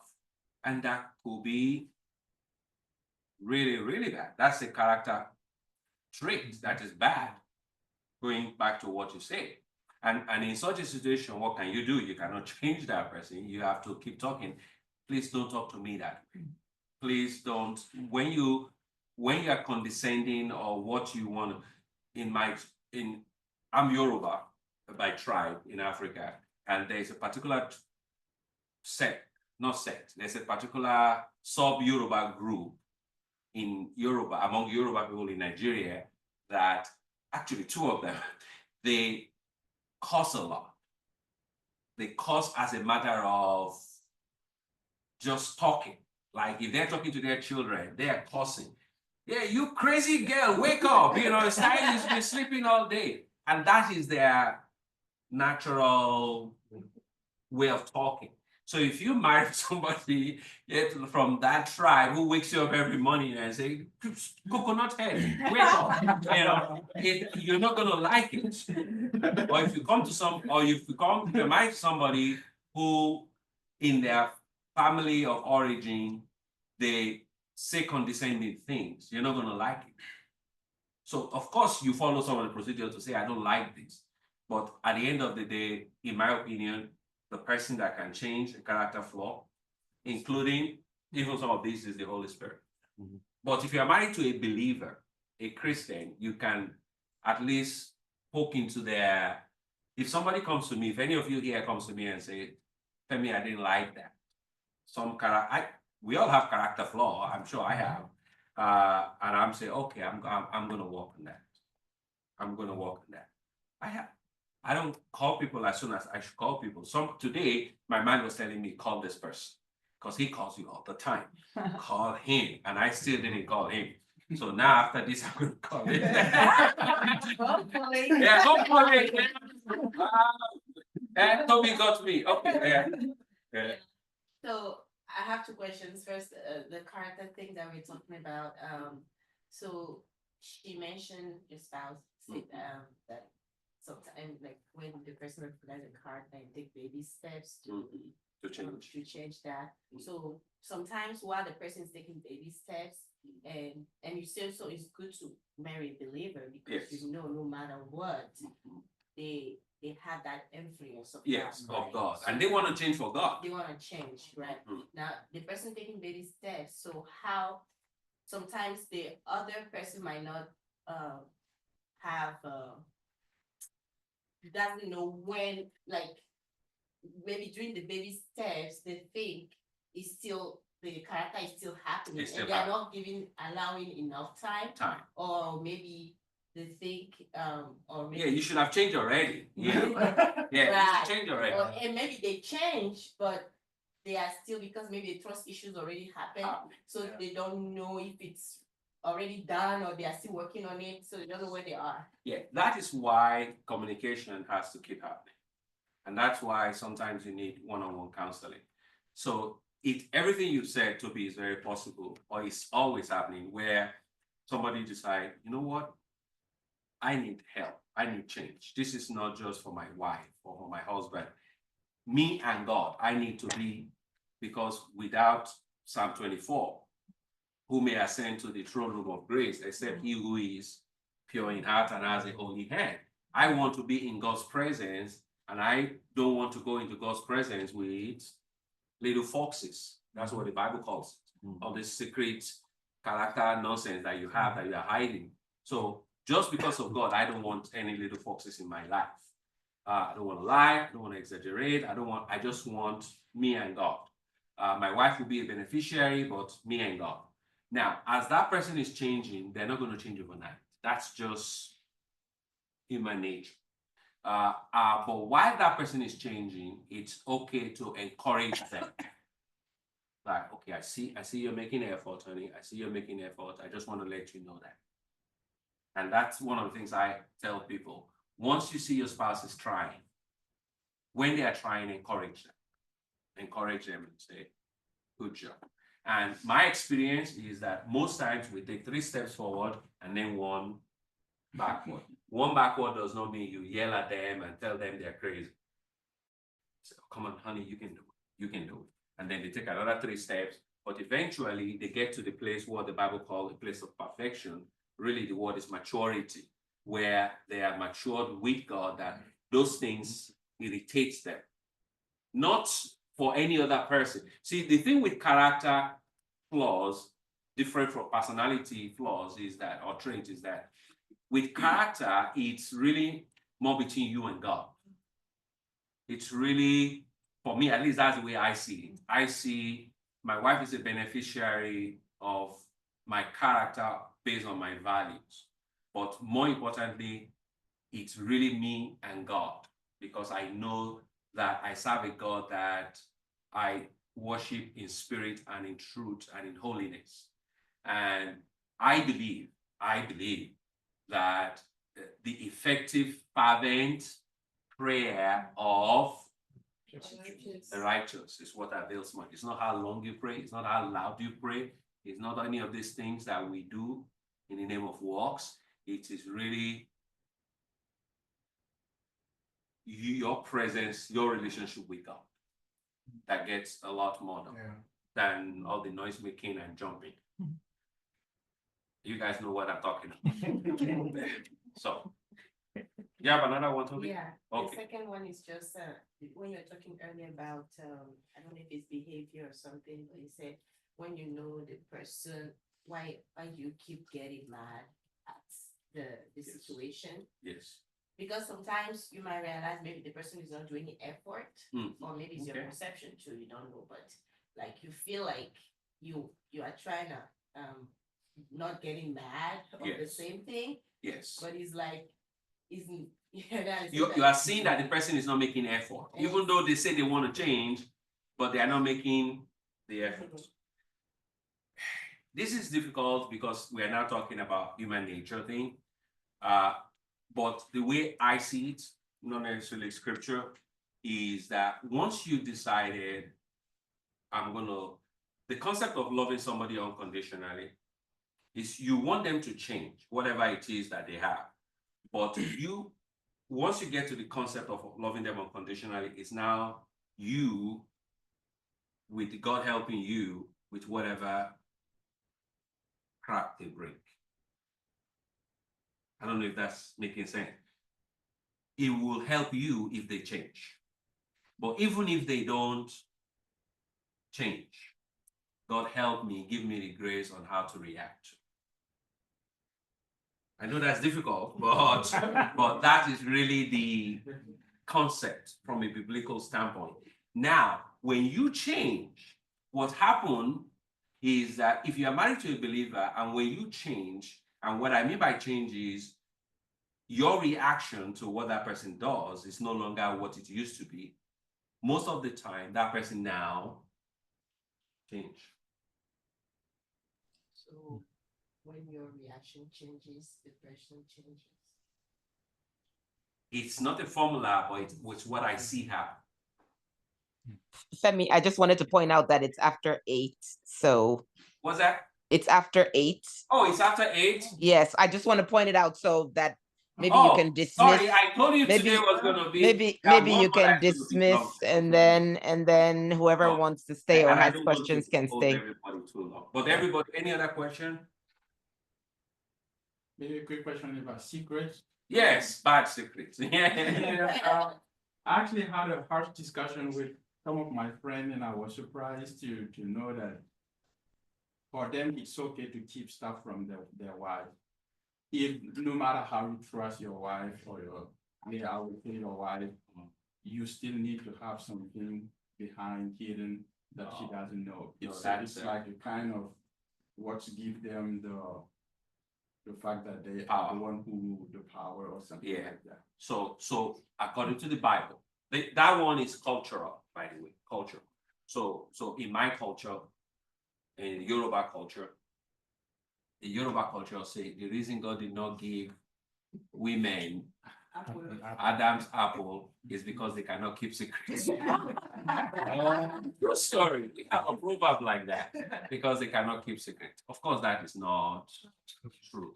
But the concept in the culture is that you don't talk to your wives. You don't. That's why they have proverbs like that. What we know in scripture clearly is that you are one. You don't keep secrets. You don't keep secrets. Now, I talk to a lot of people. My wife knows everybody I talk to. But what I talk to them about, she don't know. A lot of people assume that she knows, but she don't know. But I will let her know I'm talking to X, Y, and Z. Maybe give her a little hint, but not details. She's a But it's not marital stuff though. It's not. Yeah. It's not. See, I think it's different. It's not. I'm coming affairs there. of the house. Yeah. Yeah. So So there are things that you don't. So if you're a pastor, you're as a pastor, your wife should know that you're talking to everybody or people you're counseling, but what you're counseling, the detail, except she needs it to do maybe background counseling, it should. Doctors have what they call HIPAA, where they cannot share. Now, beyond those lawful, you cannot share, I believe in marriage, there's nothing you should not share. Because you are actually protecting yourself. So if you are saying, oh, because it gives me power, I'm not going to share, you have something hidden. Usually people who keep secret is because they have something to hide. And I don't believe scripturally that you should do that. Yeah, I don't believe. Sometimes, again, talking to your wife, how your spouse react to you might be one reason why people don't want to talk, but it's not a good reason. Get to the place where you go beyond the hindrance to at least talk. Because again, the enemy, if you keep secret, the thing with secret is that it will always come out. That's the thing with secret. I don't know why they call it secret, because you are just hiding it from this person, but there's nothing. In fact, the Bible says what you did in the dark, that it will be announced on the mountaintop. So there's nothing secret in this world. I was joking with a couple of my friends. I don't remember where, but we were joking that the place you know that you have siblings is when your father died. At the funeral, you start seeing that one look like daddy. That one look like daddy. Where did that one come from? You know, and that has happened a lot. You know, so secret will always come out. It might not come out in a nice way, it might come out in a whatever way, but secrets has a way of coming out. Okay, so I don't want to keep you. I promise we want to thank the Kabores for the snack tonight. It's their 19th anniversary. And those of you online, we share with you heartily. So let us pray. Father, thank you for this time. Thank you for your word that has gone forth. Thank you for those who are not here, that they will join us